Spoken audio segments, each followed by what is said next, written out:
We're going to talk about slavery and racism. It's a filthy subject.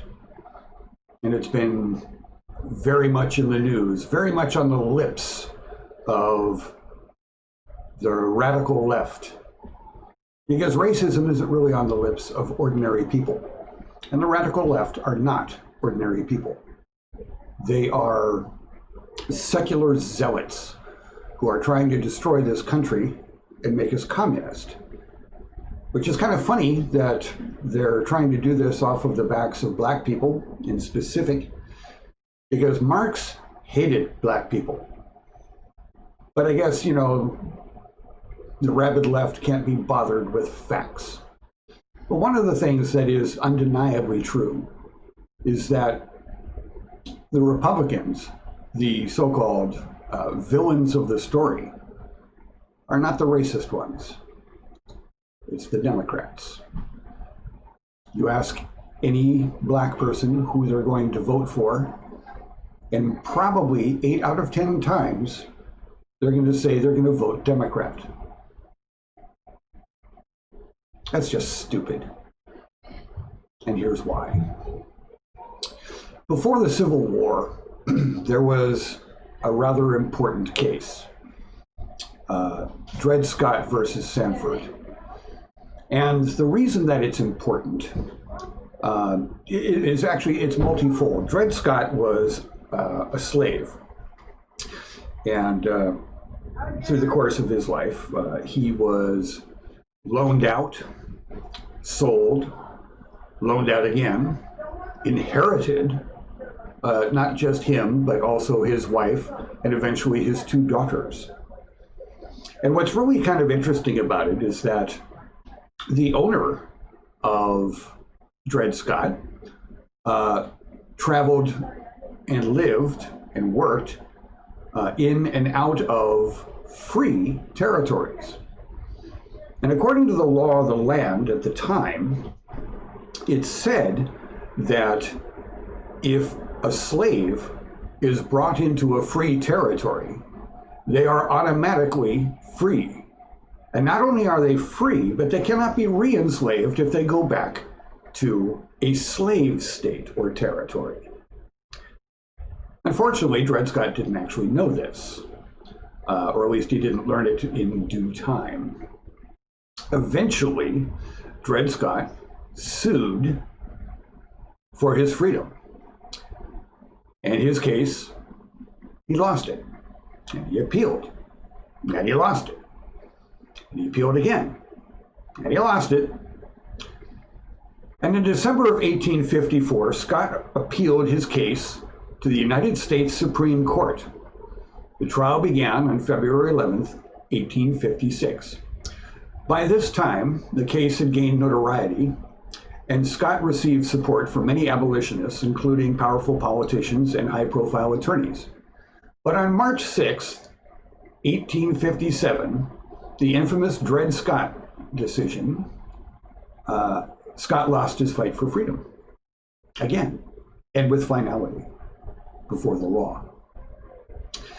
And the problem with it is that the Chief Justice at the time, one Roger Taney, decided that the Fifth Amendment stated that slaves were property, not people. Yeah, and that's not so good.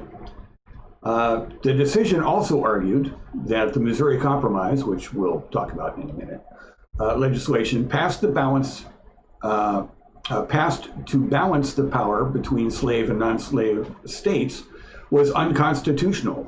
In effect, this meant that Congress had no power to prevent the spread of slavery. Charming guy. By the way, a Democrat. Wow, before they were actually Democrats. In any event, despite Taney's long tenure as a Supreme Court justice, people vilified him for his role in the Dred Scott v. Sanford decision, even at the time. It is an ironic historical footnote. Taney would later swear in Abraham Lincoln, the great emancipator, as President of the United States in 1861.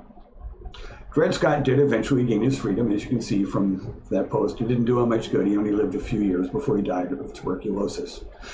But what's important is, in this last section here, which we'll read, is the impact of that decision on the Civil War. The Dred Scott decision outraged abolitionists who saw the Supreme Court's ruling as a way to stop the debate about slavery in the territories. The divide between North and South over slavery grew and culminated in the secession of the southern states from the Union and the creation of the Confederate States of America. The Emancipation Proclamation of September 20th, 1862, freed enslaved peoples living in the Confederacy. It would be another 3 years until Congress passed the 13th Amendment, abolishing slavery in the United States. But we get ahead of ourselves a little bit here. So the Dred Scott decision was in the late 1850s. In the 1850s, the issue of slavery and its extension into new territories and states joining the Union ripped apart these political coalitions. That would be those for and those against slavery. During this volatile period, new political parties briefly surfaced, including the Free Soil and the American Know-Nothing parties. In 1854, opposition to the KansasNebraska Act, which would permit slavery in the new U.S. territories by popular referendum, drove an anti-slavery coalition of Whigs. You might remember them as one of the first political parties in the United States. Free Soilers, Americans, and disgruntled Democrats to found the new Republican Party, which held its first meeting in, I think it's Ripon, Wisconsin, that May. 2 months later, the larger group met in Jackson, Michigan to choose the party's first candidate for statewide office.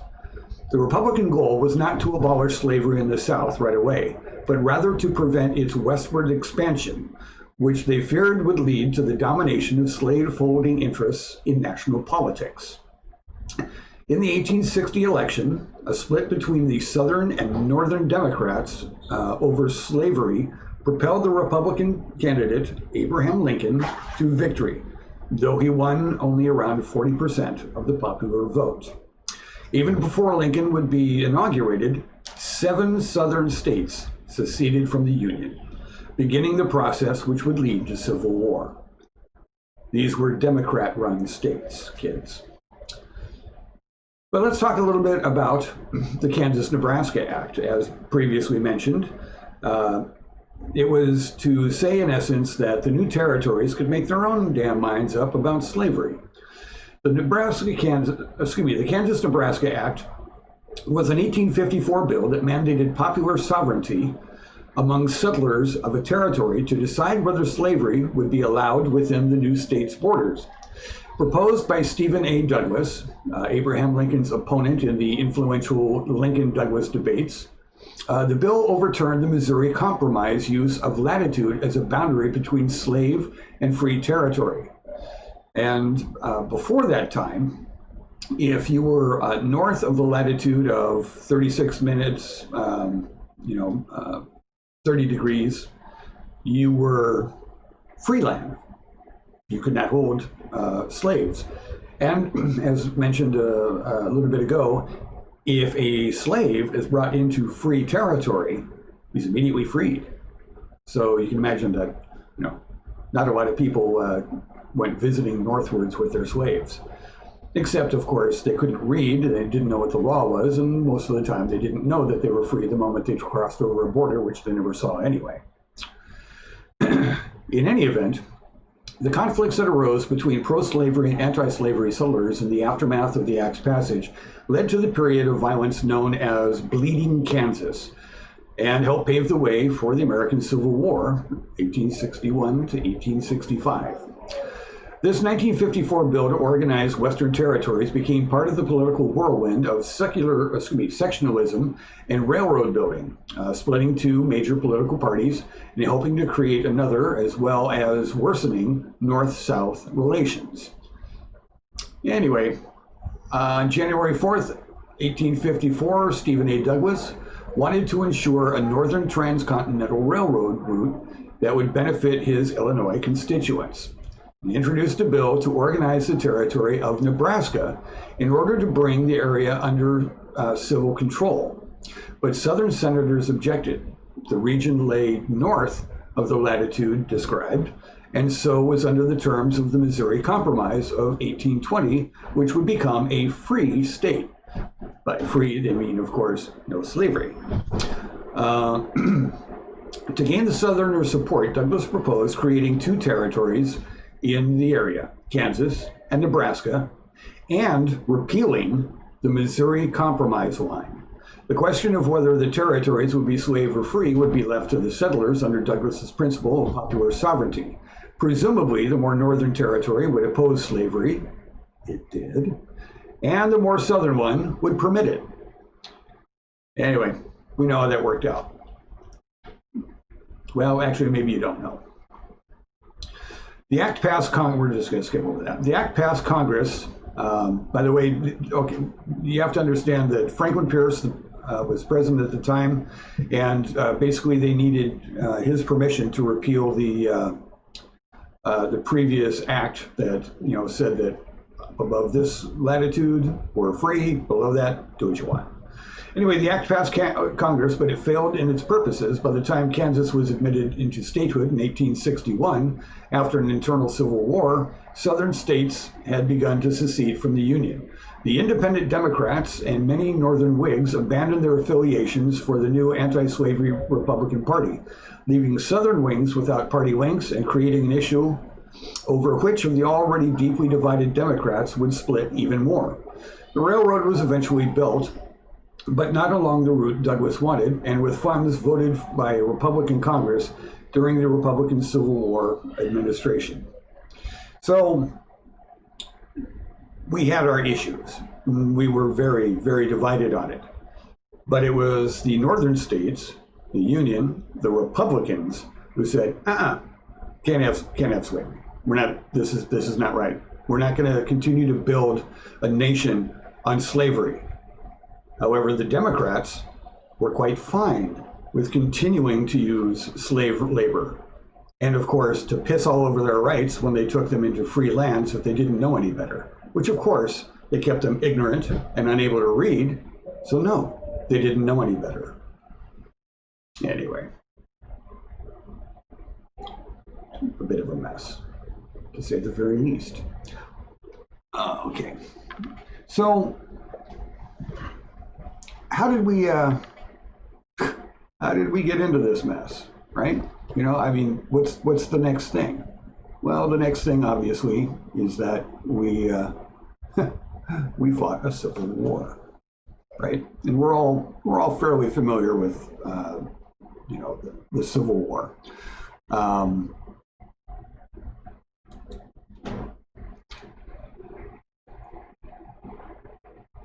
We all know Lincoln. We all know that he did not believe in slavery. He was a devout man. He was also the first Republican president. Anyway, under the terms of the KansasNebraska Act, two new territories, Kansas and Nebraska, would be allowed into the Union, and each territory citizens would be given the power to determine what slavery would be allowed within its borders. It was believed the act would set a precedent for determining the legality of slavery in other new territories. Controversy over the act influenced political races across the country. Abolitions like Lincoln hoped to convince lawmakers in the new territories to reject slavery. But unfortunately, while he was trying to do that, the next thing that happened was Civil War. The South said, nope, you can't step on our rights, and we're going to keep slaves, and to hell with you anyway. So we fought the war, and we all know what happened. What happened was 750,000 white men died to end slavery. 30,000 black men died for the same reason. By the way, they weren't slaves, they weren't conscripts, they were volunteers for the Northern Army. And it was a sad thing. And so, by the way, when somebody comes up to you with the word reparations on their lips, we've paid reparations in blood. We're done. Thank you. Good night. You're on your own. find something new to whip us with. So we won the war. And John Wilkes Booth, a Democrat, shot and killed Lincoln. We all know that. But then Andrew Johnson, a Democrat, his vice president, became president. And when the question of, the 13th Amendment, basically abolishing slavery entire, came up, he'd have none of it. Not going to do it. So how did we get the damn thing signed? Because the Democrats weren't going for it. We were in the middle of Reconstruction. There was lots of bad feelings on both sides of the aisle. So it's kind of like the story of how we got the Constitution signed. Okay, and if you don't know that, it's kind of an amusing story. There's a church in Philadelphia. I'm sure you've seen it on whichever bill it's printed on the back of. I don't actually remember at the moment. I think it's a $100 bill, but don't quote me on that. I haven't seen one in a while. In any event, they got it signed by putting the Continental Congress into the church in July when it was hot. And they chained the damn doors shut until they got agreement. That's how we finally got the damn thing signed. So a little bit of horse trading going on there, and that's exactly what we ended up doing to get the 13th Amendment signed. There's a Spielberg movie that they plug on history. I don't know why, probably paid to. In any event, it talks about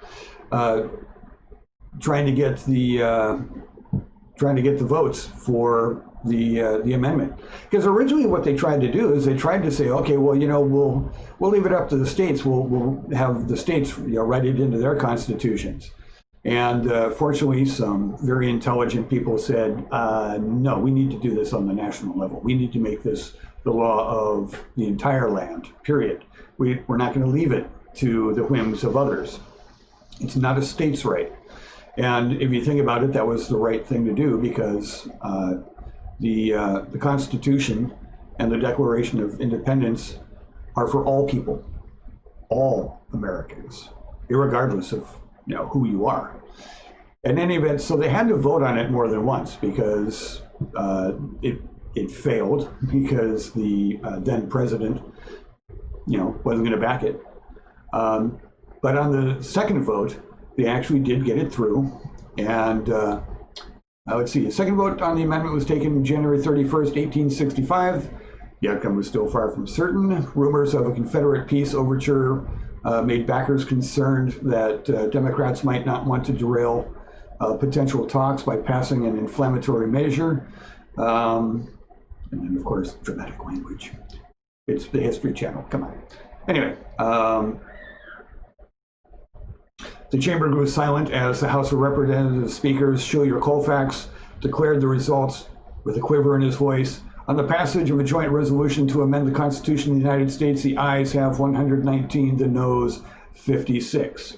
So the measure passed by the narrowest of margins, with 8 members abstaining, Democrats, and 16 Democrats, all but 2 lame ducks, joining the full slate of Republicans to approve the measure. And the way that they did that is they basically, kissed ass, bribery, ambassadorships, whatever. It's like, whatever we need to give you, we need to do this. So it got passed.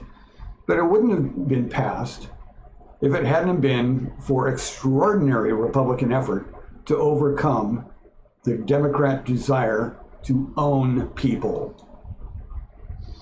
The 14th Amendment.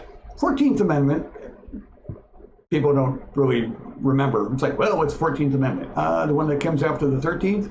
14th Amendment gives black people citizenship, but not just black people, because the idea was, there's actually a full thing which explains the language of the letter that John Brigham of Ohio had made, his House of Representatives. He explains that he sought, quote, a simple, strong, plain declaration that equal laws and equal and exact justice shall hereafter be secured within every state of the Union, guaranteeing equal protection for any person, no matter whence he comes, or how poor, how weak, how simple, no matter how friendless, blah, blah, blah.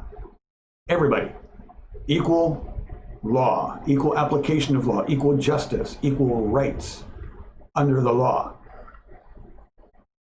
You know, the Democrats of today are trying to destroy that very thing again. And they didn't want it in the beginning. They sure as hell don't want it now. The language was expanded. Let me find that. Yeah. So during its debates over the 14th Amendment, the Senate added a citizenship clause which read, all persons born or naturalized in the United States and subject to the jurisdiction thereof are citizens of the United States and of the states wherein they reside. It also modified the proposed amendment in other ways, including conditions of how former Confederates could hold office. The Senate version passed on June 8th, and 5 days later, the House agreed to approve that final version. Again, Republicans saying, we're all brothers, everybody. All men are created equal. Women would be created equal later. We're not perfect, but we get to it. So then we have the 15th Amendment. Well, what in the hell is the 15th Amendment? Well, let's see. 13, no slavery. 14, everybody who lives, born, and is naturalized in the United States is a citizen entitled to the protection of the Constitution and our laws. 15, by the way, they can vote. That was the important part. It gave the right to vote to black people, and hence, by extension, minorities later on. Again, Democrats did not want it. Again, hard fight, it passed. And that brings us to, a segment of time that we refer to as the end of Reconstruction. Reconstruction, trying to put it all back together again, kids, not easy. It's very hard to change people, very hard. But, we had to come back together again as a country. If you've seen the Nicolas Cage movie, National Treasure, he makes the comment about, why Lincoln is considered the best president, or the most important, however you want to term it. And it's because prior to Lincoln, people used to say the United States are, and afterwards, the United States is. So that is what we had to reconstruct. We had to put that back together again, make it better than it was before. Anyway, in the late 1870s, the Southern Republican Party vanished, and the end of Reconstruction and the Southern state governments effectively nullified the 14th Amendment. No Republicans, so the 14th Amendment, right? Anyway, passed in 1868, it guaranteed citizenship and all of its privileges to African Americans, and the 15th Amendment, and therefore stripping blacks in the South of their right to vote. The Democrats did this. The ensuing decades, various discriminatory practices, including poll taxes, literacy tests, along with Jim Crow laws, intimidation, and outright violence were used to prevent African Americans from exercising their right to vote. We all know about that, okay? But how did it come to be? Well, after the passing of the Civil Rights Act, the original one, not the 1964 one, despite the the name of the president involved. It's kind of funny, we had a Johnson then, we have a Johnson now. Both were Democrats, and both didn't like the idea very much. Anyway, after the passing of the Civil Rights Act over Johnson's veto, Republicans in Congress effectively took control of Reconstruction. The Reconstruction Act of 1867 required Southern states to ratify the 14th Amendment, which granted equal protection of the Constitution to former slaves, and enact universal male suffrage before they could rejoin the Union.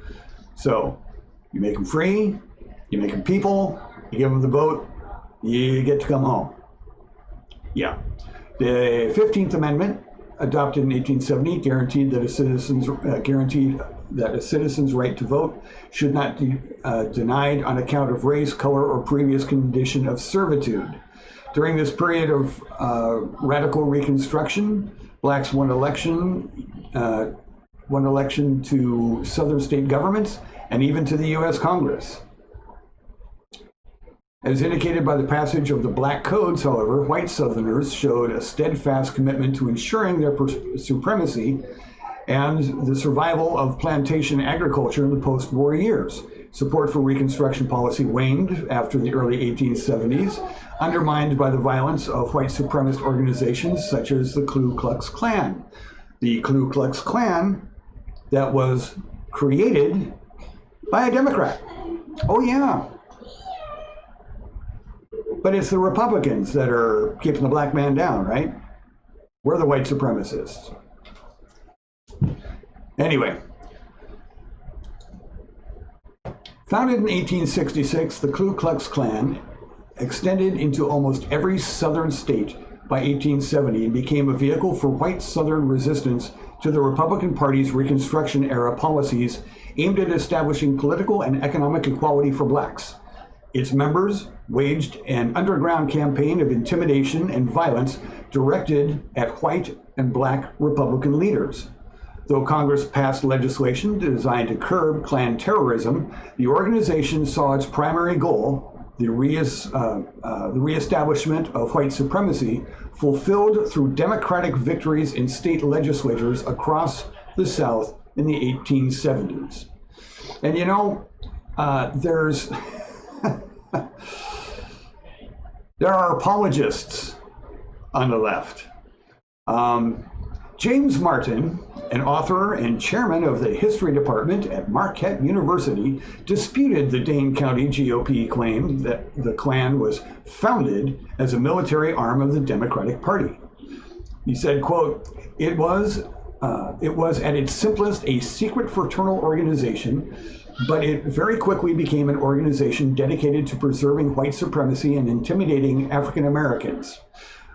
He said they and other groups like them broke up schools, torched houses, and interfered with black social and church gatherings. Yeah, hanging the pastor has a way of breaking up the church picnic. And along with these other groups, as well as individuals and gangs, committed thousands of acts of terror, violence, and murder throughout the South. However, the early Klan, the founding generation of the Klan, really only lasted into the 1870s before it was driven underground, and it was not an overtly political organization. That's what he had to say. Eric Foner, a Columbia University history professor and a Democrat, noted the Klan was a, quote, military force. He said, in effect, the Klan was a military force serving in the interests of the Democratic Party, the planter class, and all those who desired restoration of white supremacy, he said. Its purposes were political, but political in the broadest sense, for it sought to affect power relations. Power relations. Doesn't that sound a lot like fascists, communists? They talk a lot about power relationships. Anyway, power relationships, both public and private, throughout the Southern society. So we've got two historians, oddly enough, both of them Democrat. But why the disparity in the thought? It's like, who do we believe? Well, despite religious affiliation, MU, that's Marquette University, leans to the left. And this is the part that I just want to point out.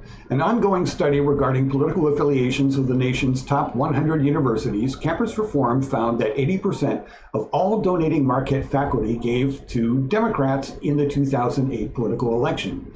The study similarly found that 53% of the Board of Trustees did the same. So they were donating to Obama's Great Transformation, which brought about the reestablishment of racial tension and hatred in this country. Yeah, Black Lives Matter, huh? Sure they do. So if it's all the same to you, I'm going to believe the other guy because I don't trust these people to be non-biased. So let's bring things forward a bit. We all know about the civil rights unrest in the early 1960s. We know that there were terrible things done, and quite frankly, the nation just said, you know what, we've had enough of this. It's time to fix this. And thank God for Martin Luther King, who, by the way, was not a Democrat. It was time to do better. And so we had the Civil Rights Act of 1964. Only the Democrats didn't want civil rights in 1964. And this is a pretty good article, by the way. This is from constitutioncenter.org. You know, people say, well, you know, you're just cherry picking this, so, you know, it points to blah, blah, blah, blah. No, not really. I just looked it up. The Democrats filibustered for 75 days. The Southern state Democrats did not want to have equal rights, did not want to have civil rights, did not want to acknowledge minority rights, did not want them voting, did not want them holding office, did not want them in their schools. They wanted segregation. They wanted white supremacy. And they were willing to tear us apart again to get it. Fortunately, it passed. With no help from Lyndon Baines Johnson, I can tell you that. He was not for that. And you know what's kind of funny is that the Democrats pretty much decided, well, you know what? If we have to live with them, well, let's get them to vote Democrat. And you've probably seen this before. Lyndon Johnson stated, I'll have them, insert bad word here, voting Democrat for 200 years. And you think about their policies, right? And, you know, they're still enslaving me. But you have to say, well, okay, you know, sure. Did he really say that? Was it on film? No, it wasn't on film. And it's a good question, because people have asked that. Surely he wasn't that big of a dick, really? You know, I mean, yeah, he picked his beagle up by its ears, and he would, you know, interview take interviews from female journalists from the John, you know, charming things like that. And he was a beer-swilling, you know, pig, but no, I mean, he wouldn't say that, really. What do you? So, did Lyndon Johnson really say that? This is from Intellectual Takeout. And the author says, you know, I said I believe the source of the quote was historian Doris Kearn Goodwin's biography of LBJ, and that she was a pretty, you know, credible source, apparently despite the plagiarism charges. I don't know. But the source was not Goodwin, however. I had confused that LBJ quote with this one. Quote, these Negroes, they're getting pretty uppity these days, and that's a problem for us since they've got something now they never had before, the political pull to back up their uppityness. Now we've got to do something about this, and we've got to give them a little something, just enough to quiet them down, not enough to make a difference. A Democrat. Yeah, they're pulling for you, right? Black Lives Matter. Act blue. Woo-hoo!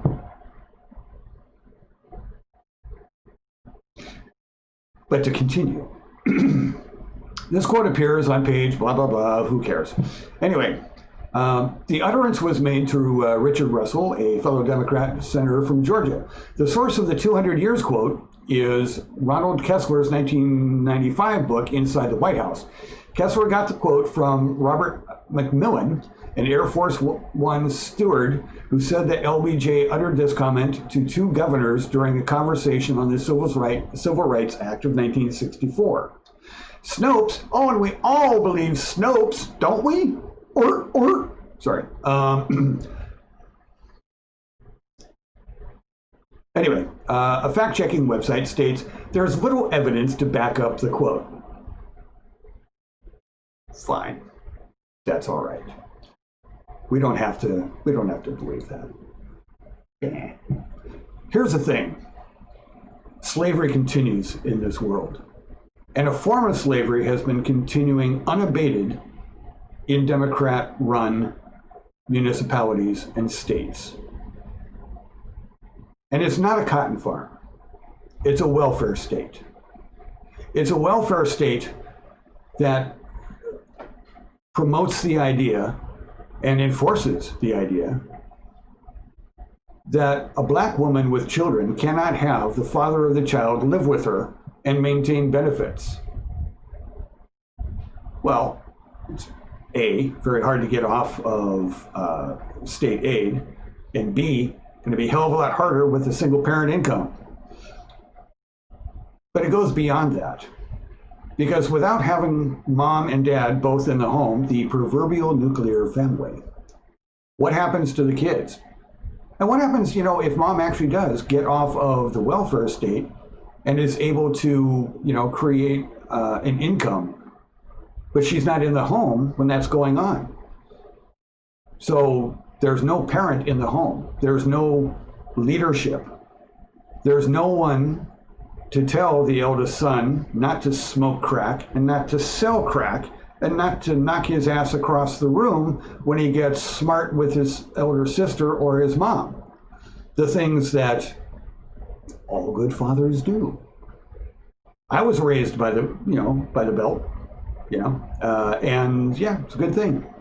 Spare the rod, spoil the child. We got a lot of spoiled children out there. So while mom is at work, the kids go to school. Well, in a Democrat ghetto, the school is pretty crappy. And Trump came up with the idea, hey, let's give parents a choice as to where their tax dollar is spent. Let's give them vouchers so that they can say that, okay, your child doesn't have to go to the crappy school on 3rd Street. They can go to the good accredited school on B Street. You notice that the teachers' unions, mostly Democrat, are all against that. And the Democrats are against that. The slavery continues. And yet, black people still vote for Democrats. They think that the Democrats are going to take care of them. Sure. The same way I take care of a wild skunk that came into my patio. Yeah, I cook it food and I clean up after it, but it's just an animal to me.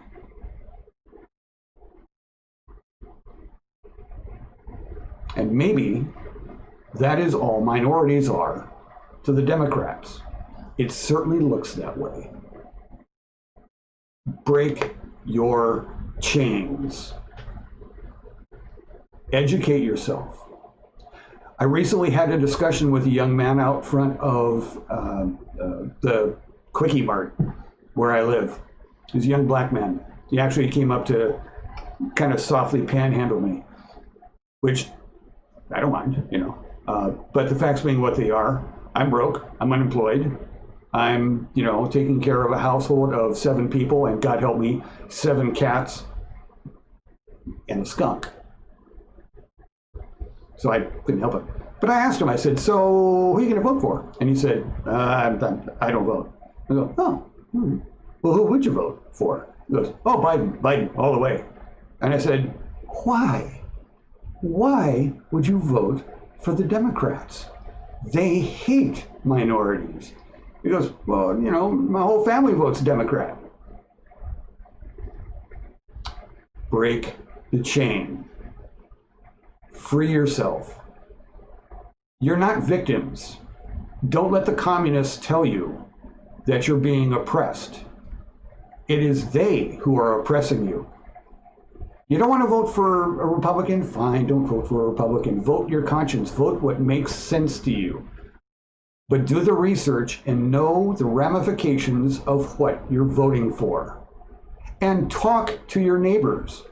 Do you think it's easy for me to walk up to a young man who could probably kick my ass if it sounded bad to him and said, hey, let's talk about race?